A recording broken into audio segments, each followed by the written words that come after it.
Challenging था, बहुत volatile था। प्रीवियस स्विंग लोज, अच्छा प्रीवियस स्विंग लोज कह लीजिए या प्रीवियस डिमांड जोन को चैलेंज किया था। पर आपकी अपफ्रंट कमेंट्री स्पेसिफिकली कह रही है क्लासिकल डबल बॉटम फॉर्मेशन और बहुत अहम स्तरों से वापस भारतीय बाजार सुधरते हुए। ऐसे में आइडिया तो लग गया मुझे डायरेक्शनली, पर करना क्या है, क्या लेवल्स वॉच आउट करने और कैसे अप्रोच करेंगे आज की निफ्टी को? बिल्कुल, देखिए निफ्टी की जहाँ तक अप्रोच है, निफ्टी में पहले तो लेवल्स डिस्कस कर लेते हैं। पहला सपोर्ट है 24,700 से 24,750 का, ये है आपका ऑप्शन जोन, ठीक है। और उसके बाद बड़ा सपोर्ट है आपका 24,550 से 24,600, 20 वीक एक्सपोनेंशियल मूविंग एवरेज और फ्राइडे का लो। ये नहीं टूटना चाहिए ये टूटा तो बहुत दिक्कत हो जाएगी मार्केट में। अगर ये टूटा तो 23,600 भी ओपन होगा, जो कि 200 डे मूविंग एवरेज है। खैर ये बेस केस नहीं है मेरा।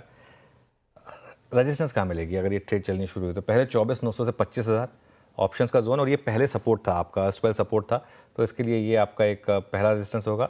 और बड़ा रेजिस्टेंस उसके बाद मिलेगा आपको 25,050 से 25,150। 10 और 20 डे एक्सपोनेंशियल मूविंग एवरेज, पिछली रिकवरी यहीं फेल हुई थी, आपको याद होगा, तो ये रिकवरी यहाँ नहीं फेल होनी चाहिए। बाय जोन कहाँ है? 24,800 से 24,850, या जहाँ खुले वहाँ भी ले लें अगर हम फ्लैट खोल रहे हैं तो। ध्यान रखिए अगर फ्लैट खोल रहे हैं तो ये ज़रूरी है, क्योंकि कई बार गिफ्ट निफ्टी कुछ और दिखाता है, मार्केट कुछ और करता है। तो ये आपका बाय का जोन होगा, और ऐड का जोन होगा आपका 24,750 से 24,800 का, और एक सिस्टम में स्टॉप लॉस रखिए 24,650 का। तो ये थोड़ी सी एक लीप ऑफ फेथ ट्रेड है कि मार्केट ने डबल बॉटम बनाया और मार्केट अब चलने को तैयार है यहाँ से। अगर ऊपरी लेवल पर 24,950 रिजेक्ट हो रहा है, और रिजेक्ट होना जरूरी है उसका, ऐसा नहीं कि बस 24,950 बेच दें, रिजेक्ट हुआ तो एक सेल ट्रेड ओपन होगी 25,050 के स्टॉप लॉस के साथ इंट्राडे में। लेकिन मेरा ज़्यादा फोकस जो है थोड़ा लॉन्ग साइड पर है। लॉन्ग साइड, वो अपफ्रंट कमेंट्री से समझ में भी आ गया था। फोकस तेजी की तरफ, लेवल्स आपकी स्क्रीन पे जो आज नजर रखनी है। निफ्टी बैंक, आज मंडे है, मिड कैप सेलेक्ट के साथ साथ बैंकेक्स की वीकली कॉन्ट्रैक्ट्स की एक्सपायरी। निफ्टी बैंक पे अब क्या रणनीति बनाई जाए? एचडीएफसी बैंक होगा एक तरफ, कोटक होगा, तो आरबीएल बैंक होगा, न जाने आज बहुत कुछ होना है निफ्टी बैंक, लेकिन मोटा मोटी सब कुछ दारोमदार एचडीएफसी बैंक पे होगा। बिल्कुल, देखिए बैंक निफ्टी में लेकिन एक चीज़ है, फ्राइडे का चार्ट बहुत अच्छा था। अब आप कह लें कि कुछ हद तक शायद मार्केट पचा के जा रहा था कि एचडीएफसी बैंक के नंबर्स अच्छे, लेकिन दूसरी तरफ कोटक के नंबर खराब आ गए, आरबीएल के नंबर खराब आ गए, तो बैंक निफ्टी के लिए क्यों पॉजिटिव है? वो उस पॉइंट में भी दम है, ठीक है। लेकिन फिर भी मेरा ये मानना है कि कोटक को एक बेनिफिट ऑफ डाउट दोगे क्या आप? मैं दूंगा ना, वही मैं कह रहा हूँ, मैं बेनिफिट ऑफ डाउट वो एक कि थोड़ा सा देंगे उसको बेनिफिट ऑफ डाउट। लेकिन एक चीज़ तो बहुत क्लियर थी फ्राइडे के एक्शन में कि बैंक निफ्टी ने एक तो हायर लो बनाया, अक्टूबर के लोस को नहीं रिविजिट किया, और दूसरा 100 डे एक्सपोनेंशियल मूविंग एवरेज को फिर बचाया, जो बार बार बैंक निफ्टी जहाँ पर सपोर्ट ले रहा है वहाँ से बाउंस बैक दिया। और एक चीज़ हुई, बैंक निफ्टी की क्लोज जो है सारे के सारे मूविंग एवरेजेस के ऊपर बंद हुई।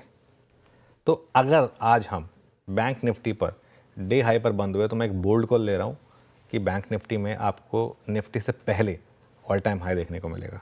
जी हाँ, ये पॉसिबल है। अगर आज हम डे हाई पर बंद हुए तो एक कंफर्मेशन मिलेगा मुझे यहाँ पर बैंक निफ्टी में एक हायर बॉटम का, और अगर हॉल्ट नहीं हुआ 20 डे में पर तो ऑल टाइम हाई पॉसिबल है बैंक निफ्टी में नवंबर सीरीज़ में, ठीक है।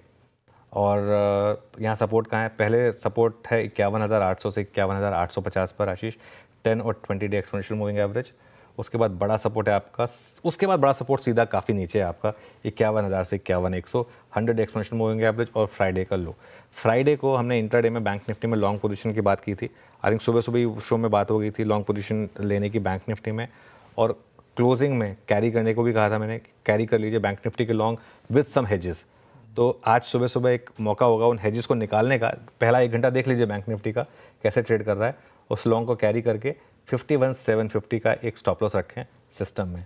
हाँ, अगर आपको फ्रेश बाय करना है तो कोई भी गिरावट मिले, कोई भी कंसोलिडेशन मिले, as long as it's above 51,750, 51,750 के ऊपर तक की जितना भी कंसोलिडेशन डिप है उसमें बाय करने की कोशिश करें, और एक स्टॉप लॉस रखें सिस्टम में 51,750 का, क्योंकि एक बहुत डीप जो लॉजिकल स्टॉप लॉस है वो बहुत दूर है, वो नहीं लगा पाएंगे। तो इसके लिए 51,750 फ्रेश बाइंग के लिए 51,750 का एक स्टॉप हो जाएगा। बिल्कुल ठीक, ये है निफ्टी बैंक का हम लोग का आज मंडे का, हफ्ते के पहले दिन का शुरुआती